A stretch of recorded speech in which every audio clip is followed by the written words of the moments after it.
Higland Tower sememangnya satu nama yang tidak asing lagi bagi penduduk di Malaysia. Tanggal 11 Desember 1993, bangunan 12 tingkat yang gah berdiri di lereng bukit dan dikelilingi kehijauan hutan akhirnya runtuh menyembah bumi dalam masa tidak sampai 5 menit. Insiden berkenaan memakan 48 nyawa penghuni Blok 1 kondominium berkenaan yang terletak di Taman Hillview, Hulu Klang, termasuklah anak lelaki tunggal bekas timbalan Perdana Menteri Malaysia, Tun Musa Hitam, yaitu Carlos Rashid, dan istrinya, Rosita Datuk Abu Bakar.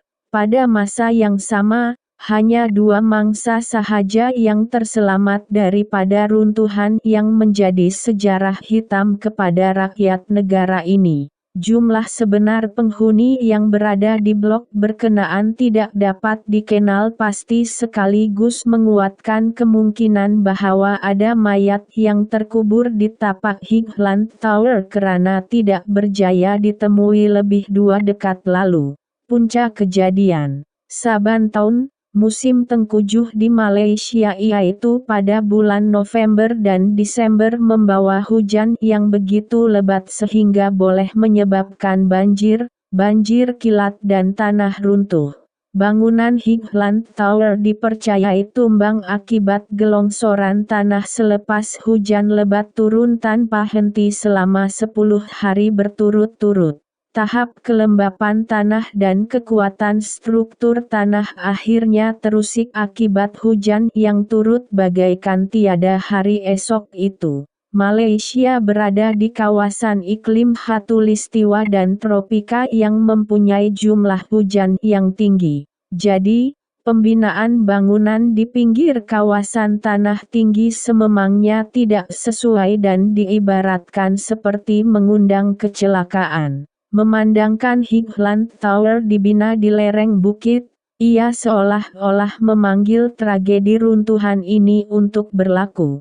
Pembinaan Higland Tower ini juga telah mencabuli Akta Pemeliharaan Tanah dan Akta Kualiti Alam sekeliling karena melebihi kecerunan 18 darjah di kawasan lereng bukit yang merupakan kawasan sensitif alam sekitar. Kronologi peristiwa keruntuhan ini juga jelas menunjukkan kesalahan-kesalahan yang dilakukan oleh pihak pemaju sejak bermulanya pembinaan Higland Tower sekitar tahun 1975 hingga 1978. Selepas 3 tahun kejadian berdarah ini berlaku, bekas Presiden Pertubuhan Arkitek Malaysia, PAM, Henry Lee In Song memberitahu Mahkamah Koroner Kuala Lumpur bahwa pelukis pelan Pangsapuri Higland Tower, Wong Tin Sang, tidak mempunyai kelayakan untuk merangka pelan bangunan setinggi 12 tingkat. Beliau menyatakan bahwa pelukis pelan itu hanya mempunyai kelayakan untuk merangka pelan bangunan tidak melebihi 300 meter persegi atau 3,000 kaki persegi atau tidak melebihi 2 tingkat.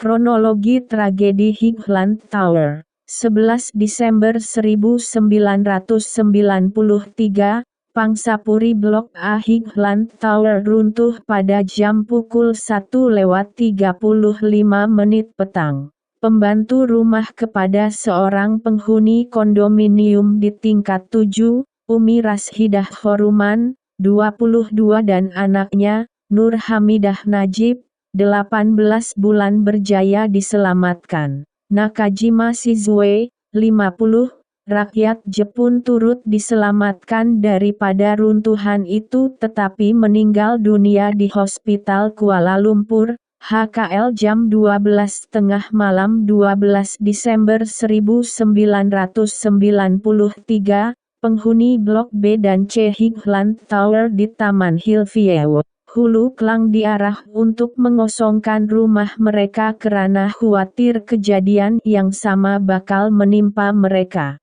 Pasukan mencari dan menyelamat dari Britian dan Amerika Syarikat tiba untuk membantu 13 Desember 1993, sekumpulan anggota penyelamat Perancis bersama 2 ekor anjing pengesan turut menyertai operasi. Teknologi pengesan degup jantung digunakan oleh mereka.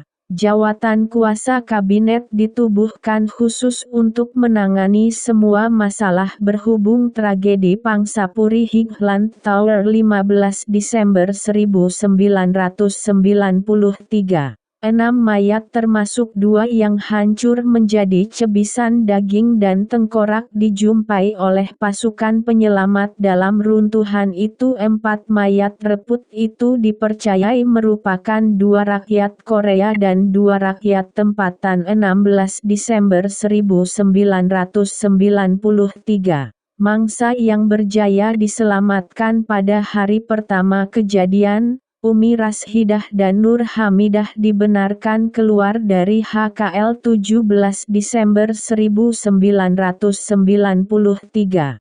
Pasukan penyelamat mencadangkan supaya operasi menyelamat mangsa hidup dihentikan dan jawatan kuasa khas kabinet bersetuju dengan cadangan itu. 18 Desember 1993. 6 lagi mayat termasuk mayat seorang kanak-kanak berjaya ditemui oleh pasukan penyelamat. 19 Desember 1993, pasukan penyelamat menemui 3 mayat, yaitu 1 mayat wanita reput terbenam kira-kira 8 meter di tempat letak kereta pada jam pukul 7 malam. Mayat kedua, juga wanita, ditemui pada jam pukul 8:30 malam berdekatan mayat pertama, manakala mayat ketiga dipercayai lelaki ditemui pada jam pukul 10:15 malam 20 Desember 1993.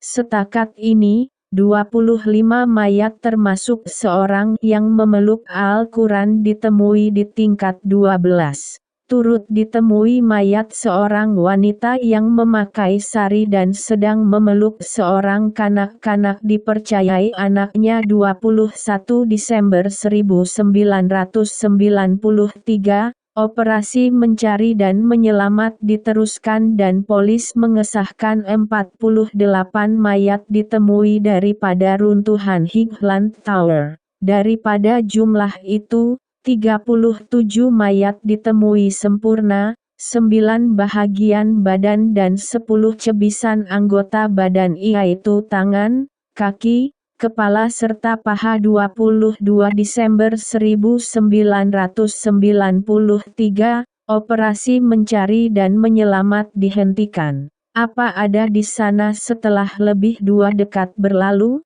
Sejak hari berdarah itu, pelbagai kisah dan misteri yang tidak terungkai sehingga hari ini terkubur di Highland Tower.